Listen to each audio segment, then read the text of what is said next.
Hello there, ladies and gentlemen, and welcome back to another edition of the Wild's War Cry here on YouTube, because we haven't done one of these in a while. Rejoining me, finally, from the recesses of non-computer having hell, it's Ulysses! Hey guys, how's everyone doing? How you doing, Steven? Glad to have you back. Rejoining the living and all that stuff. Alright, I know, I'm done picking on your non-computer having self. So... Now that you are back, though, I feel like we have a lot of stuff to talk about. It's Wrestlemania season. March 29th is the big show. We've got a lot of stuff that's going on, a lot of behind-the-scenes action, a lot of stuff we can talk about. But before we get into any of that, I have to ask you a question, Ulysses. Go ahead, Steven. All right. Do you watch Lucha Underground? I don't watch it live or pre-recorded or however it is they do it. Like, I don't watch it on the El Rey network. Right. I catch glimpses of it on YouTube, and from what I've seen, I'm really liking it. I really should consider watching like the show in its entirety because it's amazing. I checked out that one big guy that you told me to check out who's pretty athletic. And Cage. Cage, yes. Yeah. That dude is huge.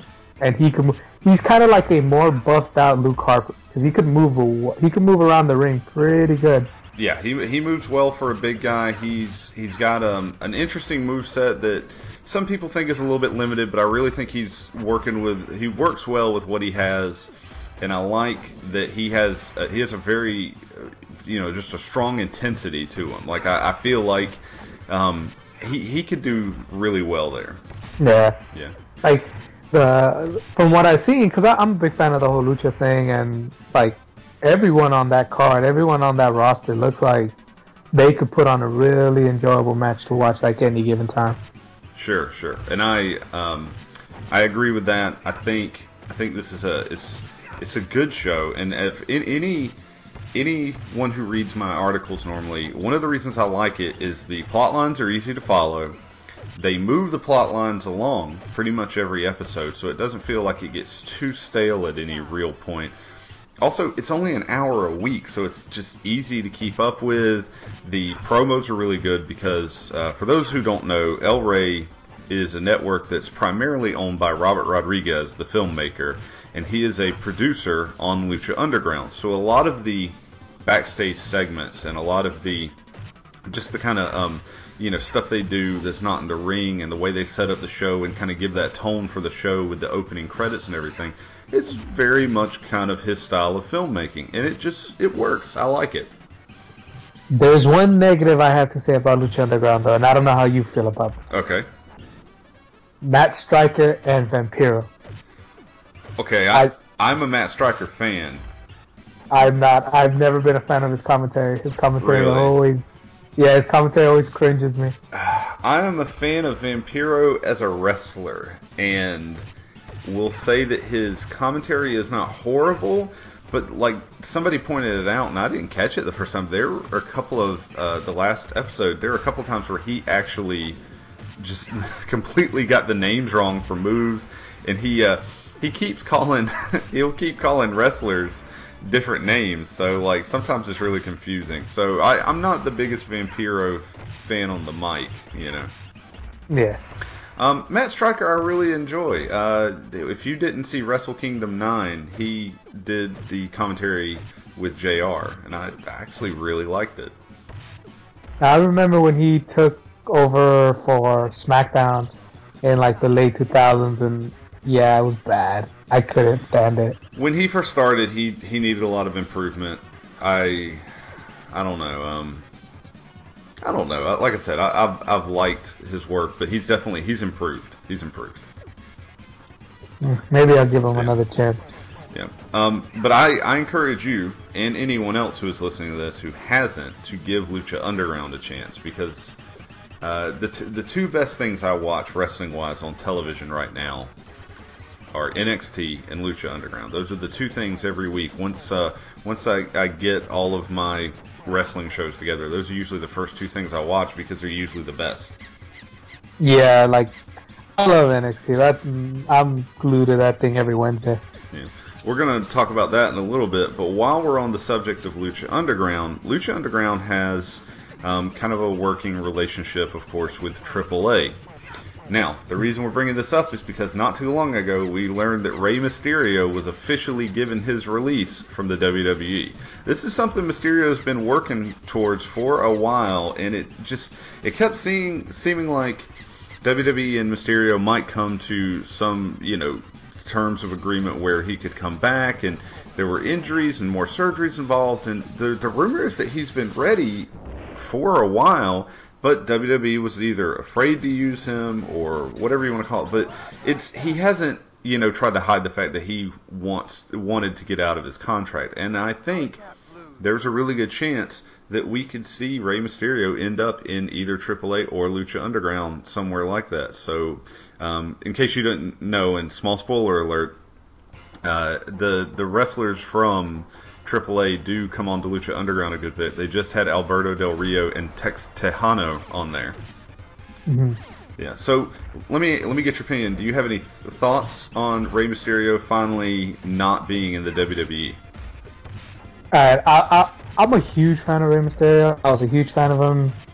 I didn't see him in his ECW days, but I did see him a lot during WCW. Like that, him, Guerrero, and Malenko were like the one guys who did make me watch WCW, because I was a big WWE guy, and I did not care much about the WCW main event scene. Like I didn't care about the NWO or anything but I did love the Cruiserweight. So, are you saying you didn't like the NWO? I'm not saying I didn't like them. That might be blasphemy in some areas. Go ahead. Yeah, I did like it, but it's not the thing that made me tune in. I have to say that. I got you. I know, and I agree with that. I am not the biggest Rey Mysterio fan, but that's because I always thought they never did much to improve his actual character. I think that WWE banked on him having the Latino support. They banked that his in-ring skills, which are amazing. Do not get me wrong. Some of those matches, like you said, in his WCW career, when they were all going, like you mentioned the names, you had Eddie, Malenko, Jericho, him, a lot of other good ones, all going for that Cruiserweight belt. Those are some of the best matches in just period that I have ever seen. Yeah, and like for those fans who don't know, about young Rey Mysterio, the moves he does now in WCW, and WWE, I mean, like his finishes, like the 619. All those moves he does for like finishes were just moves he'd just pull out of nowhere back in WCW. He used to do a lot. I believe it was Halloween Havoc against Eddie Guerrero. I'm not sure of the year, but it's the year where he came out looking like, what's that superhero that's all purple? I can't really remember, but it's a Halloween Havoc paper. I recommend you guys find it.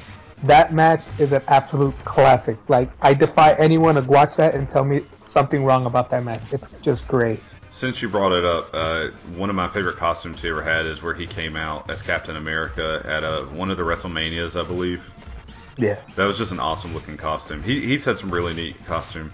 My favorite Rey Mysterio moment that wasn't in one of his matches to this day is I will sometimes still pull up the clip of when he was on the stretcher, and I believe it is Big Show picks up the stretcher and just starts banging it against the ring post with him on it. Do you remember that? Yeah, that looked violent. As a very young Ulysses watching that was brutal. I just remember laughing and then feeling bad and then laughing again. And he's had, if you again are a fan that's listening to this and for just some reason you haven't caught some of Rey Mysterio's WCW matches though, or even his WWE matches against Eddie are amazing also. Just go watch those. You have the network, go watch them. Like, I'll say this, like, Rey Mysterio is actually the one who helped me realize that wrestling was quote unquote, well it is, but it's the one that helped me realize that wrestling is scripted. Yeah. Because I remember watching the scene where Kevin Nash lawn darts him into the wall, and I remember going to my dad thinking, this guy just killed a man. I'm right. Like, why are you letting me watch this? You're talking about when they're outside and he throws them into the trailer when they're at Universal. And you know the story about that. Like, people actually called the cops because they thought there was a real fight going on. Yeah, it was great. I was one of those poor suckers who probably would have called the cops. That's how you know they're doing it right there. Yeah. All right. Well, let's move on to WWE proper. Get a few things, but my first question is just kind of I'm curious if I'm the only one, but I want the true fans' perspective on this because I have conflicting opinions. Mm-hmm. If you've watched the last couple of episodes of Raw and SmackDown, you may have noticed that we have some new camera angles, specifically the cameras that are now in the ring post. Are you aware of what I'm speaking of? Yeah, I believe I saw that on. Was it on the Fastlane pay-per-view that I believe the Fastlane pay-per-view did have it, and I believe the last episodes of Raw. I know. I just watched SmackDown not too long ago, and they had a match between Daniel Bryan and Wade Barrett, where Daniel Bryan runs at the ring post that Wade Barrett is in the corner of, and Barrett moves, so you, as the fan, see Daniel Bryan crashing into the ring post and failing to connect with his opponent. That'd be an interesting angle. Yeah. So I guess my question to you is this something you like? Do you think this was a good idea? I'm wondering how much money they spent putting these cameras in the ring post. I'm actually not a fan of that. Like, I see that as a little bit too unnecessary. I'm fine with the camera work that they've had for like the last 5 years or whatever, because it's fine. Because these guys, the camera work is just fantastic. These guys have it down to an absolute science. They know exactly where to place the cameras to make every move look devastating as humanly possible. It's like and the second there's like any kind of a botch or anything, they'll switch cameras so it just doesn't look like it looks like if it was planned or something. But I don't know that the camera on the ring post. I don't know. Do you see? I feel like it's overkill. Like, I don't see that being absolutely necessary. I don't think it adds anything. I think it's a neat idea. I'm sure on paper this was a great idea, but I don't think it adds anything to the matches. I think it unfortunately actually hurts it a little more for the people who like to kind of, there are some people who like to, even though they know it's a scripted show, they kind of like to remove themselves from that idea. And I think this just shows more how scripted it is because, we know exactly what they're going to do, so we're going to set these cameras up here, to catch when he does this just great moment. You get what I'm saying? Yeah, like, I don't know. I'm just not a fan. Like, I could go more into it, but long story short, I'm just not a fan of it. One of my questions for today that I want any of the listeners to answer is in the comments, or if you want to tweet one of us at it. I want to know what other people think of these ring post cameras, and the reason I think this is worth talking about is because WWE is always looking to innovate, and I think this is one way they think they're going to do it. TNA for a little while had a camera that, because of the building they were using, that it would come from one side of the building and do a large wide-angle shot of the entire arena as a match was going on. And the first time it happened, I really didn't like it. I thought it was just gaudy and unnecessary.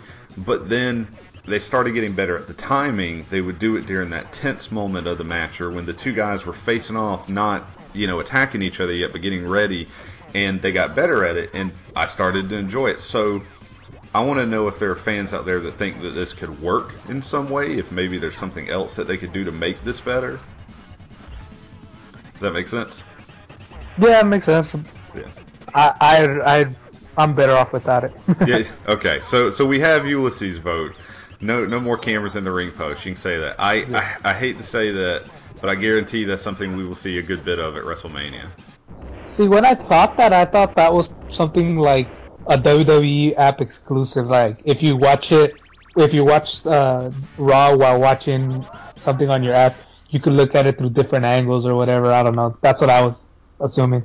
You may have just hit the nail on the head there. That might be the better idea. Have that as part of the WWE app, or some way people can opt in if they're just like, this ring post camera just really does it for me. Yeah. You're welcome, WWE. Yeah, you can send the check to Ulysses, last name I can't pronounce, care of blah blah blah. Yes. Since we brought up the elephant in the room, so to speak, Ulysses, I want to go ahead and talk about WrestleMania. Oh man. And maybe I'm being a little harsh here to call it the elephant in the room, but the reason why is it seems a lot of people are pretty divided on whether or not they're actually looking forward to WrestleMania. So I want to kind of get some of your thoughts on the different aspects of the WrestleMania card. But before we do that, just overall, are you excited for this year's WrestleMania? I'm nowhere near as excited as I was for last year's. Sure. But because my last year, my excitement level was at a 100, just because I was so sold on the Daniel Bryan redemption story. I was sold on it 100%. I was okay watching a 4-hour pay-per-view, even though I'm only gonna like an hour of it. I was 100% okay with that. All right. And I just think last year's going to be really hard to top. Like you said, you had that redemption moment. The Daniel Bryan winning was just left the show off on such an awesome feeling. The streak ended last year. There was just a lot that happened. I know I personally, Cesaro won the 30-man Andre the Giant Battle Royal, and I thought that was going to be his next big push, and obviously that didn't turn out as well. But the end of that night, I felt like we had just seen an awesome show. I loved WrestleMania 30, and there are a few people online I've seen say that was one of the worst ones, and I think those people are full of shit. I think that they might have a problem. Yeah, I there's no way that one's one of the worst. Like, yeah. I know one of the biggest problems people have is the fact that like John Cena didn't lose to Bray Wyatt. Which I agree, like, I would have preferred Bray Wyatt to win, and I'm not a big Cena hater. I'm not one of those guys in the WWE crowd that will chant Cena sucks. I'm not one of those that's going to chant let's go Cena either. I'm just one of those that's going to be like, just put on a good performance and you're good with me. Yeah. But, like, just something as simple as, like, the promo video for the match, like the Legacy promo video, if you Google it. It's a very interesting, like, that promo got me so hyped for the match. They did a really good job building up to it. And the match itself was actually really, really good for what it was. Yeah. Okay. Yeah, there's a lot we could go back and say about that stuff, but we have some Bray Wyatt to discuss later anyway. The other two notes I want to talk about for this WrestleMania, one, that theme song is really addictive. Yeah, I actually have it on my phone. Okay, there you go. Two, what do you think about them no longer addressing them specifically as WrestleMania as a numerical? Everyone's still calling it WrestleMania 31, but obviously the advertisement for it, like I jokingly in my articles refer to it as WrestleMania Play. And the play button, I suppose, makes sense because it's in Silicon Valley. They've already revealed that the next one, which I believe is in Texas, is going to have the star for Texas. So yeah, Dallas Cowboy Stadium. My thing is they're going to eventually run out of symbols to use also. So but the whole idea that McMahon thinks that going too much further with the numbers would make it feel old and outdated. Do you have any thoughts on that? I find that to be ridiculous. Like, it's dumb. They've had other ones before, like they've done like WrestleMania 2000 where they didn't do a Roman. Sure, yeah. And they also did like WrestleMania X7, X8 or whatever. Yeah. Like, I'm actually surprised they didn't start that last year because I saw this joke 101 times because it was WrestleMania XXX. Yeah. There's so many ways you could make that into. Sure. Especially when you consider the fact that there's sweaty men grabbing each other and stuff like that. It was the most easiest joke the internet could have made, and they took advantage of it. Yep, that's true. So I'm actually surprised they took. They waited a year. Right. But I don't know. Like, I find it dumb because I'm still kind of a young guy, but I like the history of it. I like the that it's the one way it could like grasp onto its roots or whatever. Yeah. But I don't know. I hope they bring back the numbers.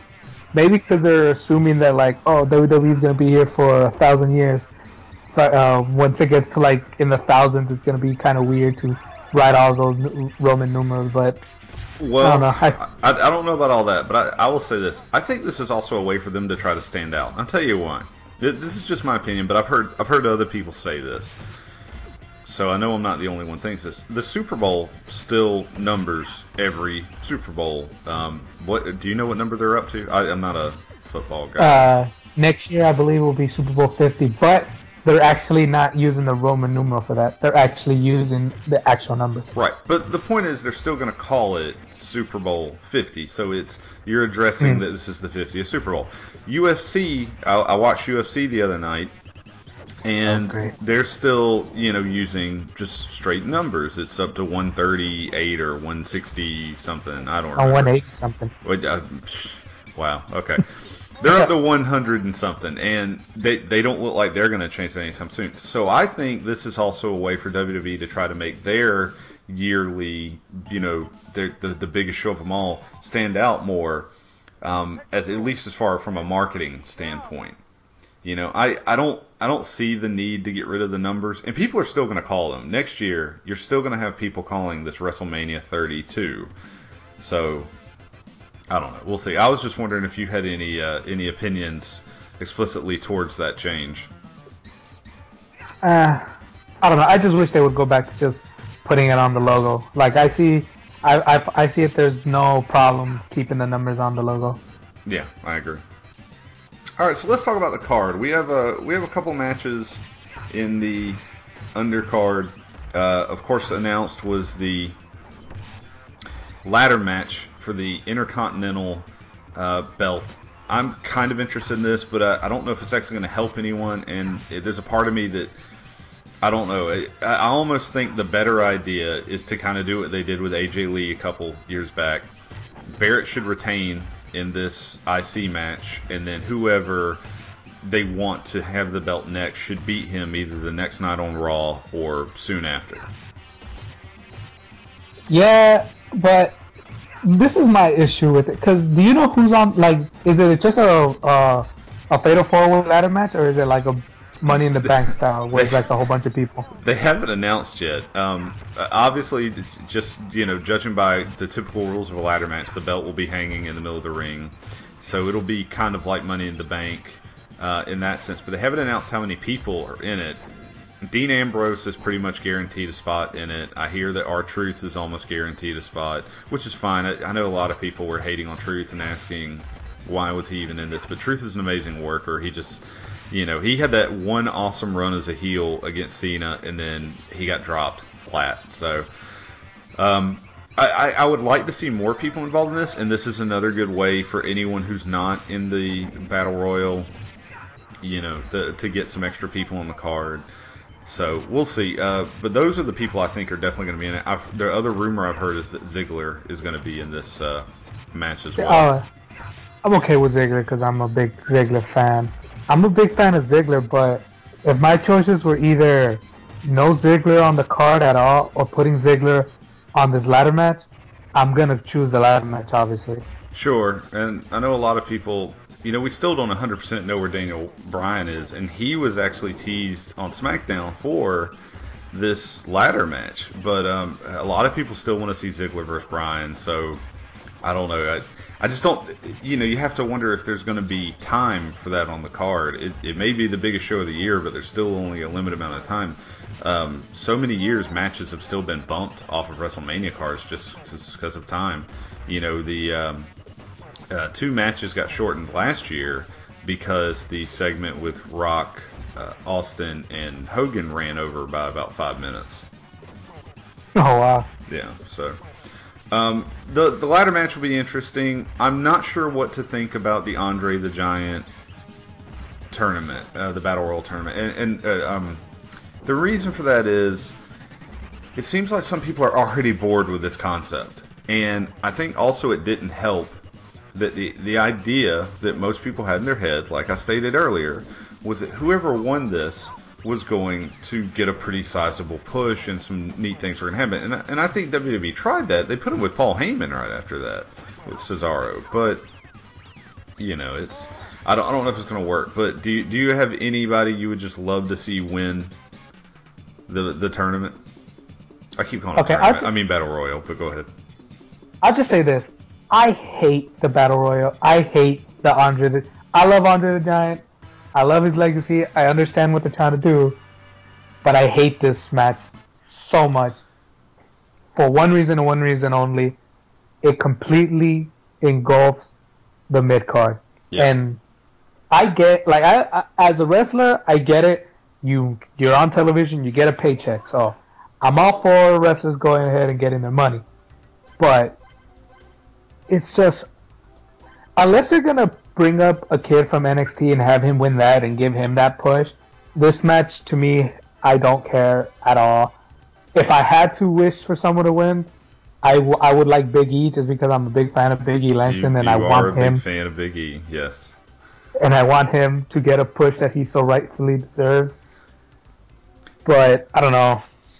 Right. As long as they don't engulf too many of the mid-carders, I'm okay with it. Well, that's what this match does. It fits people who are deserving of a WrestleMania moment, who just aren't going to have a singles match or aren't in the main events or aren't doing whatever.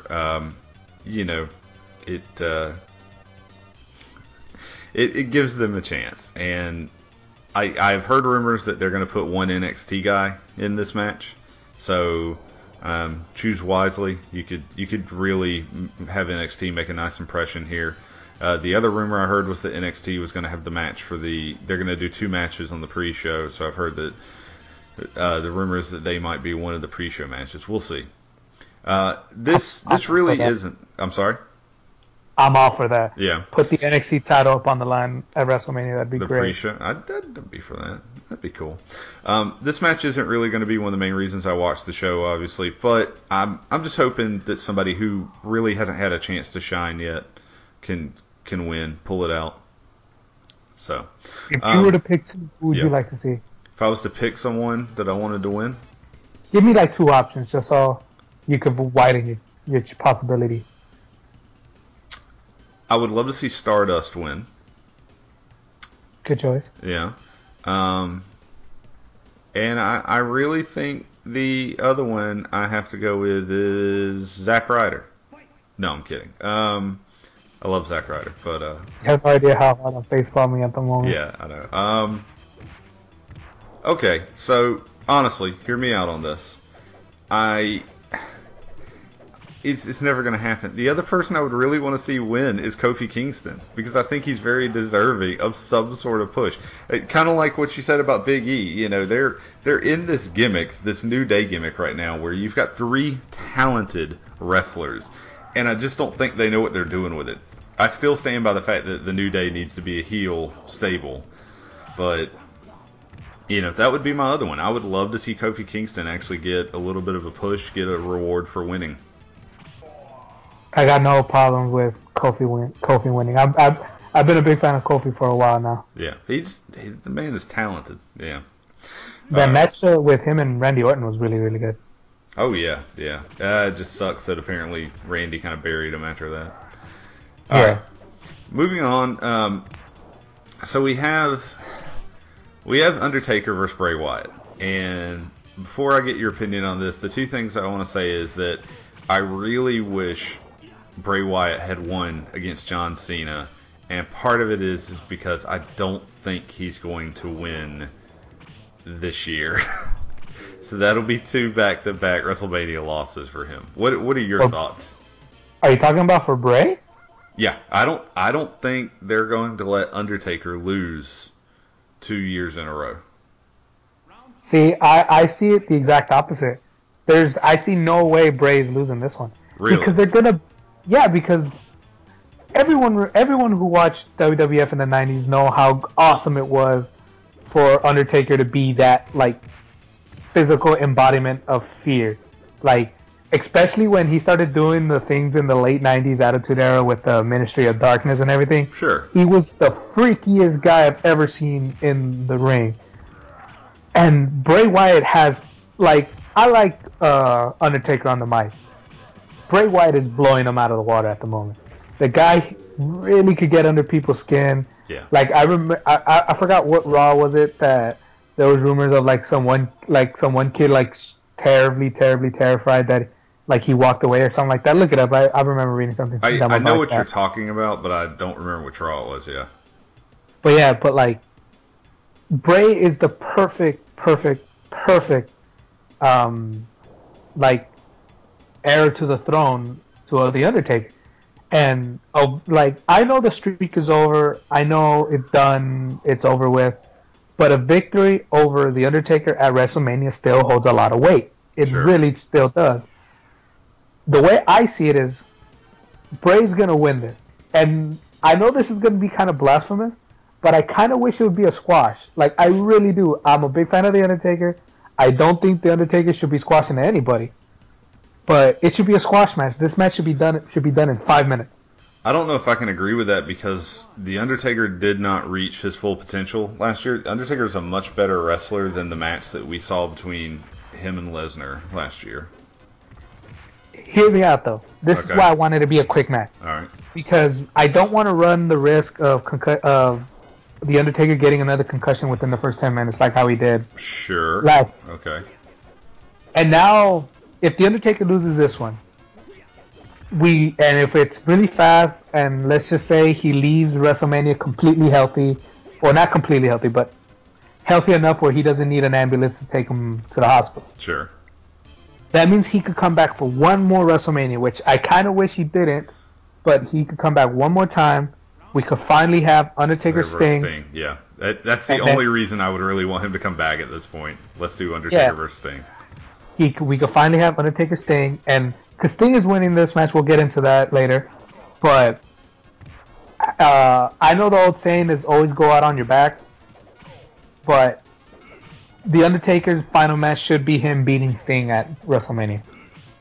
I'm okay with that. I would be okay with that. Okay, so my only thing about the Wyatt thing is there's a lot of people that will tell you that because the streak is broken, Bray Wyatt beating the Undertaker doesn't really mean anything. And I agree with you that I think it still holds enough weight that it's worth it for Wyatt to win.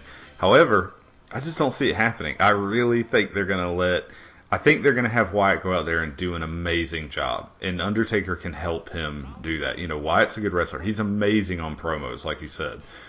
So with those two working together, trying to make him look good, I think he'll look great. But I think in the end, Undertaker will win. And maybe that'll help set up Undertaker versus Sting. I don't know. We'll see. You kind of hit the nail on the head, though. This is a hard WrestleMania to book. And one of the reasons for that is the Sting versus Triple H match. I have personally, I've thought about it for a while. You have the guy who they have, I think, horribly decided to make represent WCW. I know that's part of his past, but it's almost become a WCW versus WWE thing, which I don't think anyone really wanted it to be. And so now, how do you book that? How do you book that match? See, yeah, that's my biggest issue, is the fact that they are kind of building this as the final WWE versus WCW match of all time, which it's done because Triple H is a smart man. He's probably one of the most smartest brains in the business at the moment, right? Sure. And I know this is part of his on-screen gimmick, but he is the kind of guy who will do things that's best for the WWE, best for business. There's no way he's going to beat Sting. He can't possibly beat Sting. Because if you beat Sting, you take the air out of the balloon, it goes over like a wet fart in church. And how it works. Okay. Yes. There is no... And if Sting loses in his first match back, there is no reason for anybody to cheer for Sting anymore. That's how I see it. I would rather Sting win, but I don't want it to be betrayed like WCW finally got its victory over. I don't want it to be betrayed like that. I just want it to be shown like Sting hates Triple H because he doesn't like what he's doing, and Sting comes in and he does his thing, which is secretly Triple H's thing.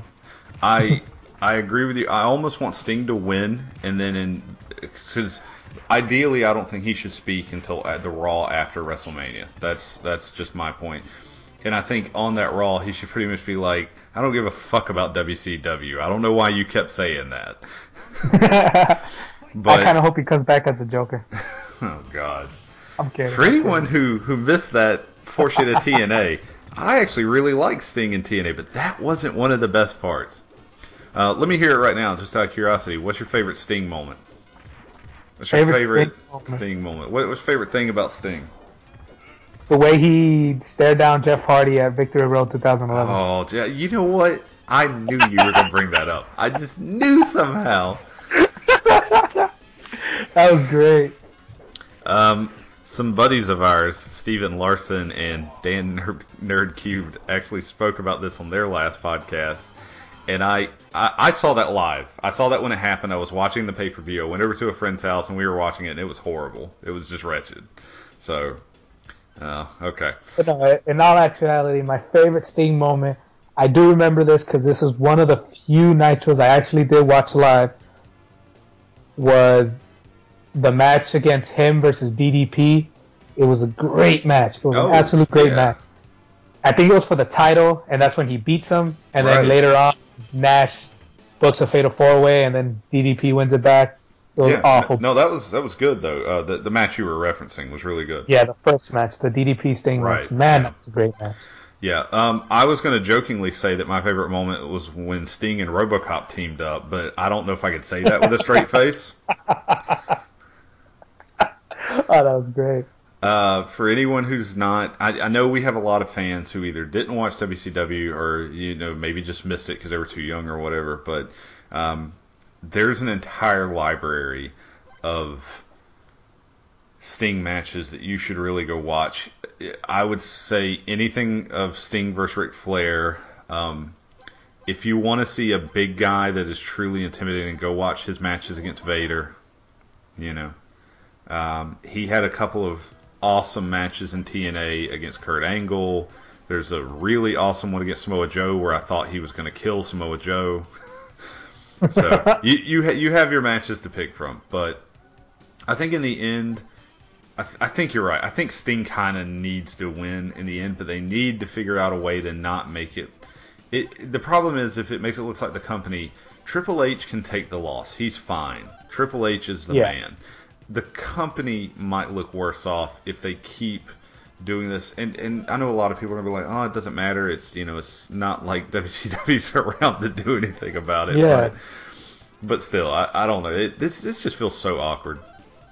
See, the only way I could see them completely removing the whole WWE versus WCW thing, it's like if they do a thing where it's like, if the Authority keeps trying to mess someone over, but Sting, like, have him come in for 2 or 3 straight Raws and have him kind of screw over the Authority, and then at this point we change the story from WCW from WWE to Triple H going, stop interfering with my business kind of thing, if you understand me. Yeah, and they're kind of heading that direction, so I could see that.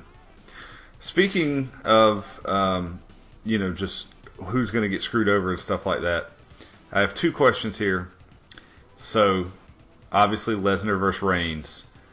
Since I take it you've heard about all the problems that Lesnar has been having with the WWE. Yes. Yeah. I saw him at the UFC fight last night. Yeah. For those who don't know, there were a lot of rumors going around about why Lesnar was upset. My favorite one was apparently that Roman Reigns failed a drug test and Lesnar didn't want to wrestle him, and I don't know. The other one is that people are seriously saying that Lesnar's pissed because he doesn't want to lose to Roman Reigns.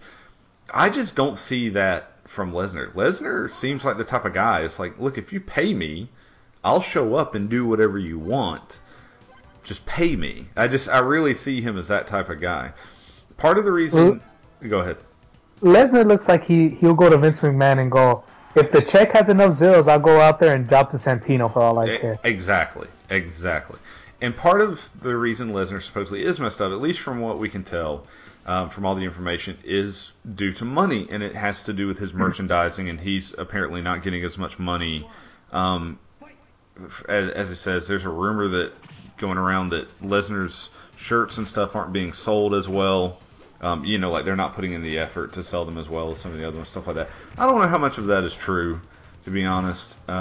It could be a booking thing, to be fair, but I just don't see it as much as it more being a money thing. Also, a lot of people are saying that Lesnar really wants to take one more shot at doing UFC or something similar, And obviously he loves it, you know. I don't really care. I don't care if Lesnar goes back to UFC. UFC is kind of like a passing thing I do in spare time. So for me, it's not a big deal. I don't want him to come to WrestleMania and half-ass his match, because even though it's not quite the same, I'm having flashbacks to Goldberg versus Lesnar. Yeah, that's my biggest fear. If they say that Austin's gonna be a special referee there, we're done. We're good. Walk away. Just walk away.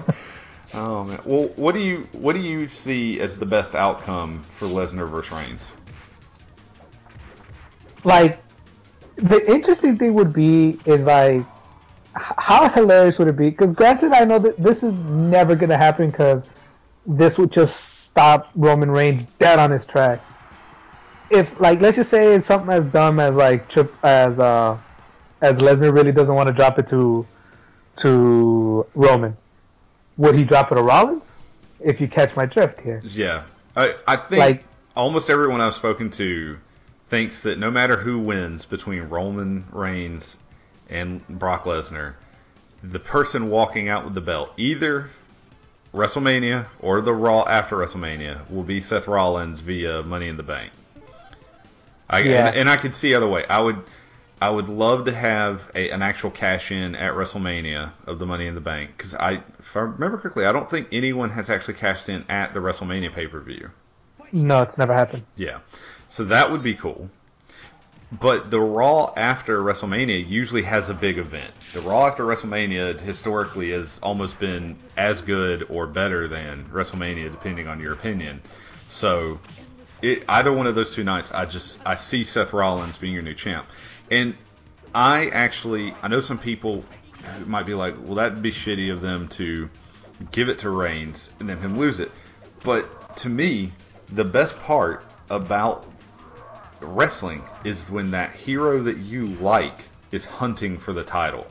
It's not when he has the title, it's when he's hunting for it and he can just almost get it, you know? Daniel Bryan last year. Right, exactly. Now, I don't know if that would work as well with Reigns. I don't personally dislike Reigns. I think he needed more work. I really think he needed a little bit more time. He needed, in my opinion, another year. He should have been main eventing WrestleMania 32, not WrestleMania 31. But that's me. Like, my only reason for wanting to see Rollins leave with the titles, because just like how you said, give Roman some more time. Give him 1 year, and I'm pretty sure he could take WWE and like hopefully run with it. Yeah. I would like to see Rollins get the title, because then let's throw a face at him with equal amounts of talent. Can you imagine seeing a 2 to 3 month program with like Rollins and Bryan? Oh, that would be it'd great. Be amazing. And let's just be fair. Rollins right now is the best heel in that company.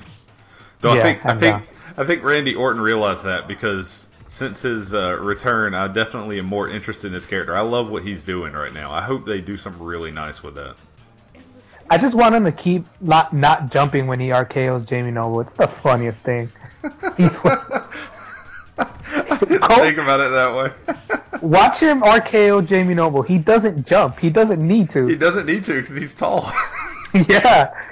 It's the greatest thing. Alright, I will pay more attention to that. I didn't think about that until you said it. So, overall though, you know, looking forward to WrestleMania. I mean, even though I know you said you weren't as excited as last year, but there's at least some excitement there. I'm at a solid 65% for 2 reasons. I know we didn't mention it, but I'm pretty sure there's going to be a Randy Orton-Rollins match, which that match hopefully will tear down the house. I could see that being a really good match.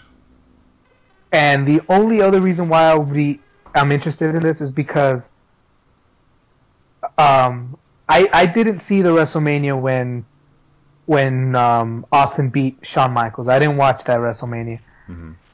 But I did watch the WrestleMania when Batista and Cena won the title. So I kind of saw one of the, like, quote-unquote, like, passing the torch moments, right? Sure. This is the first time where I saw a moment of passing the torch where it's like I saw the guy pretty much go through the mid-card, go through the tag team thing. So I kind of want to see this a brand new passing of the torch moment. That's like the only other reason why I'm really excited. That's interesting, but this is only going to be memorable if it works. You know that, right? If it fails, if he drops the torch, you're going to be sad you saw it. If it goes over like a wet fart in church, then it's just going to be essentially another year of writing and booking where it was just all for nothing, essentially. You love that phrase. Okay, let's discuss something that isn't like farting in church. I want to discuss NXT. Yes. But because of the recent interviews that Stone Cold Steve Austin has done with Vince McMahon and Triple H, we're gonna do this in the form of word association. I'm gonna throw out a couple of names to you, and I want you to tell me your brief couple of sentence opinion on this person. Okay? Okay. All right. Here we go. The man known as Baron Corbin, the Lone Wolf. Rough edges. Yeah. I'm interested, but I think needs more work. I don't know really where they're going with him, but I'm watching. I like the end of days. I'll say that. Yeah. I really did enjoy when people would count to see how long his matches would actually go. I thought that was fun. It is, but it's annoying when 3 seconds pass and they're like at 15. Okay, I give you that. We've learned for the Royal Rumble that fans don't count well. All right. Yeah. All right. C.J. Parker, the environmentalist himself. Horrible gimmick. How? Give me the 2 minute. I'm sorry, the 2 sentence. How would you make this work? 2 sentences? Yeah. Tell me just a couple sentences. How would you make this work? Oh man. Turn him into Poison Ivy. Okay, Poison Ivy. I was gonna say, is there a way to make this work? Because he's not a bad wrestler. No, he's actually really good. He had a couple matches with Xavier Woods that was actually really good. Like they gave him like a good 8 minutes, and in wrestling time that's like a whole year. But Sure. but it was 8 solid minutes of back and forth. His finisher's kind of annoying, but he's good. Just cut the hair, change the gimmick, and I think we have something. Right. Okay. What do you think of Kalisto?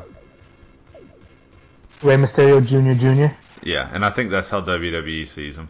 I agree. And that's the worst thing. Like, I know that like WWE had plans for a big Sin Cara versus Rey Mysterio match where it's another essentially passing of the torch moment, but like I know I previously said that I love the Lucha Libre style. I love it, but it just doesn't work in the WWE. Because if you saw their last match against Blake and Murphy, it was just one missed spot after another missed spot after another. Yeah, I'm gonna freely admit here, like the first time I watched it, I only saw one, maybe two. I think I saw 2 missed spots, and then I went back and watched it because someone told me that there were actually more than that, and so. Like I wish him nothing but the best. Obviously, like I would love to see him come up to the main roster. I don't ever see him going to the main event scene, but he could be a solid mid-card worker. And like fans love masked wrestlers. They'll buy them unless they're Sin Cara, obviously, but they'll give you a good positive reception. Hey, Hunico is trying. All right, you leave that man alone. Well, I like Hunico. Mystical, I'm a fan of. His younger brother is in Lucha Underground right now. Mystico's younger brother, and he's good. All right, next one. Tyler Breeze's selfie stick. I forgot who I saw this on Twitter, but it said if you see someone with a selfie stick, that's a license for you to punch them in the face. And that, to me, that selfie stick is instant heel heat. Because most people, the majority of people are like, what douchebag would walk around with a selfie stick? I'll just say this. I love Tyler Breeze. I love his moves. I like his in-ring ability. I love his gimmick. It's just Johnny Morrison turned up to 1,000. Right. But I like how he changes the super kick to the supermodel kick. Oh, it's great. I love everything that man does. Right. All right. Talk to me about Bayley. Oh, I love Bayley. She is. I know Charlotte and I know Sasha Banks is like the ones that is the previous women's champion and the current, but Bayley's my favorite diva in NXT at the moment. I love her. Sure. Great. I love what they're doing right now, where it seems like they're trying to give her this edgier thing, but it's still Bayley. It doesn't feel like she's betraying her character while doing it. So I'm interested to see where that goes. What about the edgy thing could work or it couldn't, but all that goes down the drain when the crowd constantly chants Bayley's gonna hug you. Yeah, that's great. I love it. No, it's just it makes me laugh. Okay, what about Becky Lynch? She's good. Like she was part of the Fatal 4-Way match. I still think she's not in the top of the women's NXT division. It's cool that they're pushing her. I got no problems with it, but I would still pick 2 or 3 divas ahead of her. Yeah, I think she is really good. I think she's very talented. She needs some mic work, but I think we're going to see more of her, and I think we're going to see better from her. Okay, the last one for the women, Blue Pants. I think of the Price is Right, I believe it is. I always think 90s X-Men because she has the blue and gold. And she looks like Kitty Pryde or whatever. Right, when Renee Young said she looked like Kitty Pryde, I lost it because she really kind of does. No, that is like no one else noticed it, but in the Raw where the Bella Steel Paige's clothes, Paige steals Blue Pants clothes because if you go back and watch it, it's Blue Pants the one that's wearing that stuff. I did not realize that was her. Are you sure? Wow. I'm almost certain. Go back and watch it. If I'm wrong, feel free to find me and tell me you're lying. No, you know what? I will go look that up because now I'm interested. All right. Yeah. I loved her stuff with Carmella. Like, I think Carmella's decent and she could be molded into a much better wrestler. I think she's really getting it. Her, I've said numerous times, her finishing move is the crowd pleaser there. But go ahead. I love Carmella. I love that stable. But do you get the sense where she's just like a downgraded version of Sasha Banks? I mean, I can see that. I think the problem is they don't know what they're doing with Enzo, Cass, and Carmella right now. But I'm interested. I like all 3 of those people. I love Enzo and Cass. All right, last one. Solomon Crow. Goofy as hell. The man looks goofy. He has a certain look to him. I can't deny that. He has his outfit is goofy. I went back and saw a couple matches that you told me to watch. Right. I like the fact that he keeps wrestling with a vest. He does do that. Yeah. It's like take the damn thing off, but I don't know. Like I'm more than willing to be proven wrong in the sense of in-ring ability. Like I look at him right now. I think of him as just he's short. I did not know he was short. That. Yeah. Man is a very short human being. He's built like you can tell he's got a lot of mass to him, but he's short. Yeah. Yeah.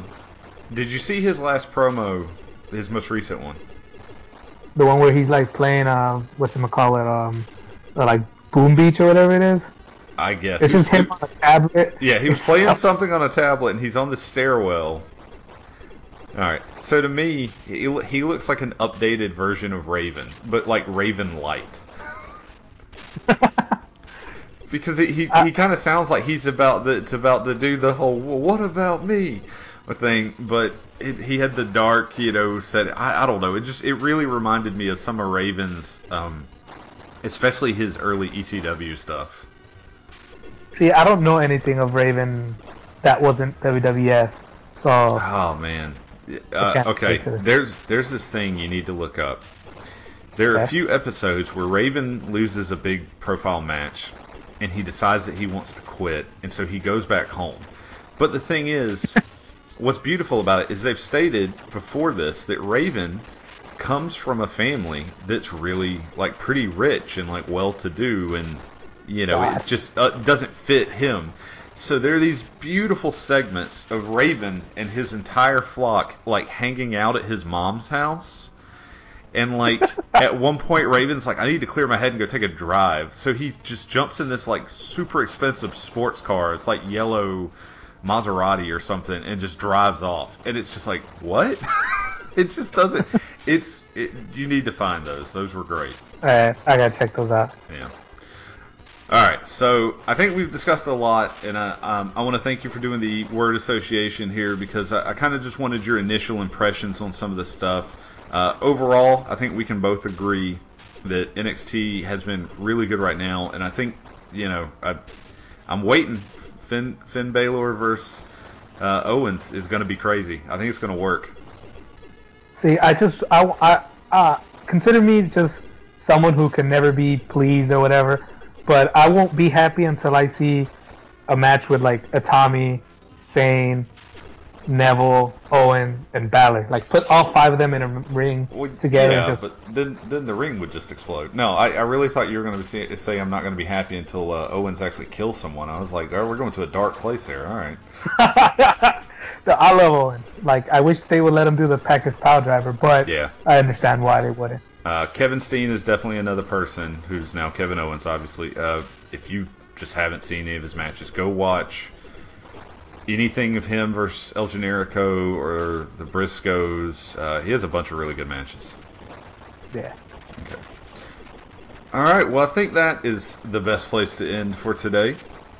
Ulysses, if people are upset about you constantly complaining about stuff, hating on everything that's beautiful, or saying like a wet fart in church, where can they find you? You can find me at Twitter at WeCho. I'm pretty sure you'll put a link to the description. I will. I will do that for you because you're a cool guy. All right. You can also find me at Stephen Wilds.